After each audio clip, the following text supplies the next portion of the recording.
कहानियों से ज्ञान भी मिल जाता है और हम बोर भी नहीं होते। जिस तरह मैं गौतम बुद्ध की कहानियां सुनाकर आप सबको मोटिवेट करता हूँ, उसी तरह आपका सिर्फ सब्सक्राइब करना मुझे मोटिवेट करता है। तो इस चैनल को अभी सब्सक्राइब जरूर कर लें। तो चलिए कहानी शुरू करते हैं। बुद्ध का संग सभी के लिए खुला रहता था। सब उनके शिष्य बनना चाहते थे। कुछ लोगों को तो बुद्ध सीधे अपने संग में शामिल कर लेते थे, तो कुछ को कहते थे कि तुम एक दिन शमशान में जाकर रहो। इसी प्रकार एक आदमी बुद्ध के पास आया और कहा कि मुझे आपका शिष्य बनना है। बुद्ध ने उस आदमी को कहा कि तुम्हें मेरा शिष्य बनने के लिए एक पूरा दिन शमशान में बिताना होगा और तुम वहां जो कुछ भी सीखोगे मुझे आकर बताओगे। उसके बाद ही तुम संग में शामिल हो पाओगे। वो आदमी ये सुनकर घबरा गया। उसने बुद्ध से कहा कि दिन में तो ठीक है, लेकिन रात में शमशान में रहना बहुत खतरनाक है। बुद्ध ने कहा, कैसा खतरा? आदमी ने कहा, अरे वहां तो भूत प्रेत भी होंगे, वो मुझे पकड़ लेंगे तो? बुद्ध ने कहा, क्या तुमने भूत प्रेत देखे हैं? आदमी ने कहा, नहीं, पर मैंने सुना है और कुछ लोगों को देखा है जिसमें भूत आ जाते हैं, वो अजीब अजीब हरकतें करने लगते हैं। इस पर बुद्ध ने कहा, तो तुम्हारे पास ये सुनहरा अवसर है ये जानने का कि भूत प्रेत होते हैं या नहीं होते हैं। तुम वहां सिर्फ एक रात गुजारो और फिर विश्लेषण करके बताना कि भूत प्रेत होते हैं या नहीं होते।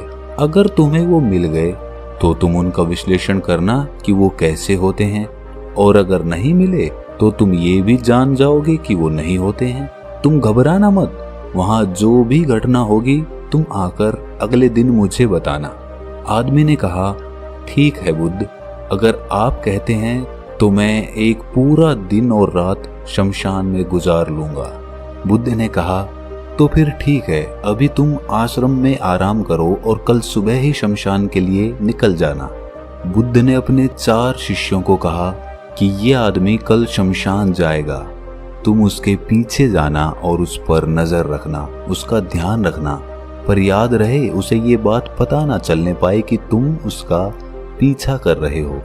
अगले दिन वो आदमी बुद्ध के पास गया और बोला, जैसा आपने कहा था मैं शमशान के लिए निकल रहा हूँ। बुद्ध ने उस आदमी से कहा, ठीक है, अब तुम जा सकते हो। वो आदमी शमशान के लिए निकल गया। अगले दिन वो आदमी बुद्ध के पास आया।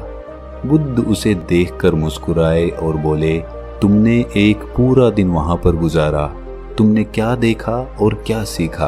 आदमी ने कहा, मैं वहां सुबह सुबह गया था। कुछ देर बाद मैंने देखा कि कुछ लोग एक अर्थी लेकर आ रहे हैं। कुछ लोग सामान्य थे तो कुछ लोग बेहद खुश थे। उस बुजुर्ग के बेटे ने अपने पिता की चिता को उसके बाद अग्नि दी। वो सब वहां पर कुछ देर तक खड़े रहे। उसके बाद एक एक करके सब लोग वहां से जाने लगे। थोड़ी देर बाद वहां 2 और अर्थी आई, जिसमें एक अर्थी किसी अमीर आदमी की थी जो बहुत सजी हुई थी, उसमें बहुत सारे लोग थे, जबकि दूसरी किसी गरीब आदमी की थी जो बेहद साधारण थी, उसमें थोड़े बहुत लोग थे। अमीर आदमी की चिता चंदन की लकड़ी पर जलाई गई, जबकि गरीब आदमी की साधारण लकड़ी पर। पहले अमीर आदमी की चिता को जलाया गया क्योंकि वो अमीर था, जबकि बाद में गरीब आदमी की। थोड़ी देर बाद दोनों आदमी की चिता को जला दिया गया। उसके बाद सब लोग वहां से चले गए, लेकिन मैं वहीं पर खड़ा उसे देखता रहा। बुद्ध ने कहा, तुमने उनकी चिता को देखकर क्या समझा? आदमी ने कहा, बुद्ध, दोनों की चिता एक समान थी। दोनों का शरीर उस चिता में जल भी एक समान रहा था। उसके बाद दोनों उसमें जल गए। अंतिम में जो बचा ये भी एक जैसा ही था, उसमें कुछ भी अलग नहीं था। हे बुद्ध, उसके बाद वहां एक स्त्री की अर्थी आई। उस स्त्री का पति बेहद दुखी था और वहां आए सभी लोग भी काफी दुखी थे। वो सभी उसके पति को सांत्वना दे रहे थे।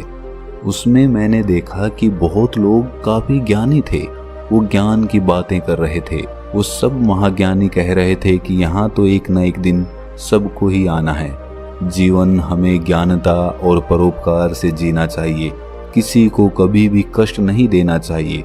धन के पीछे हमेशा भागकर कुछ नहीं होता है। अंतिम में हम सबको एक दिन शमशान में ही जाना होता है। उसके बाद वहां कोई नहीं आया और मैं पूरी रात वहीं पर रहा और अगली सुबह आपके पास आ गया। बुद्ध ने कहा, क्या तुम्हें वहां कोई भूत प्रेत दिखा? आदमी ने कहा, नहीं, मुझे वहां कोई भूत प्रेत नहीं दिखा। पूरी रात मैं अपने आप से डरता रहा, पत्तों से डरता रहा, जानवरों की आवाज़ों से डरता रहा, लेकिन पूरी रात में मुझे कोई भी भूत प्रेत नजर नहीं आया। ये सुनकर बुद्ध ने उस आदमी से कहा, ठीक है, अब तुम जाओ और आश्रम में जाकर आराम करो। कल फिर एक दिन और रात के लिए तुम्हें शमशान में जाना होगा। वो आदमी ये सुनकर बोला कि आप कैसी बातें कर रहे हैं? आपके कहने पर आज मैं पूरा दिन वहां रुका। वो समय मैंने कैसे काटा है मैं ही जानता हूँ। अब मैं दोबारा वहां नहीं जाऊंगा। बुद्ध ने कहा, जो खास चीजें तुम्हें वहां जाकर मिलती वो तुम्हें अभी तक नहीं मिली है। तुम एक दिन और वहां गुजारो, तुम्हें वो अवश्य मिल जाएगी। ये सुनकर आदमी कहता है, ठीक है, मैं आपके कहने से एक बार और चला जाता हूँ। ये कहकर वो आदमी आश्रम में जाकर आराम करने लगा। अगले दिन वो आदमी फिर बुद्ध का आशीर्वाद लेकर वहां से शमशान के लिए चला गया। एक पूरा दिन बिताकर वो अगले दिन फिर बुद्ध के पास आया। बुद्ध ने पूछा, तो तुम्हें वो चीज मिली? आदमी ने कहा, हाँ, मुझे वो मिली। बुद्ध ने पूछा, तो बताओ तुम्हें वहां क्या मिला? आदमी ने कहा, मैंने देखा कि कुछ लोग शाम को मुझे अर्थी पर लेकर आ रहे हैं। मेरे पीछे कुछ 15-20 लोग चल रहे हैं और मुझे 4 कंधों पर उठा रखा है। मेरे पिता आगे आगे चल रहे हैं। कुछ लोग मेरे ऊपर फूल फेंक रहे हैं और मेरे कुछ रिश्तेदार मेरे पीछे चल रहे हैं। वो लोग बेहद दुखी थे। मेरे पिता और भाई भी बहुत दुखी हैं। कुछ लोग उनमें से दुखी होने का नाटक कर रहे हैं तो कुछ लोग मेरे पिता को सांत्वना दे रहे हैं। वहीं दूर खड़ा मेरा भाई बेहद दुखी है। कुछ लोग उसे सांत्वना देकर बोल रहे हैं कि तुम ही अब सबके इकलौते वारिस हो, तो कुछ लोग कह रहे हैं कि ये गलत हुआ।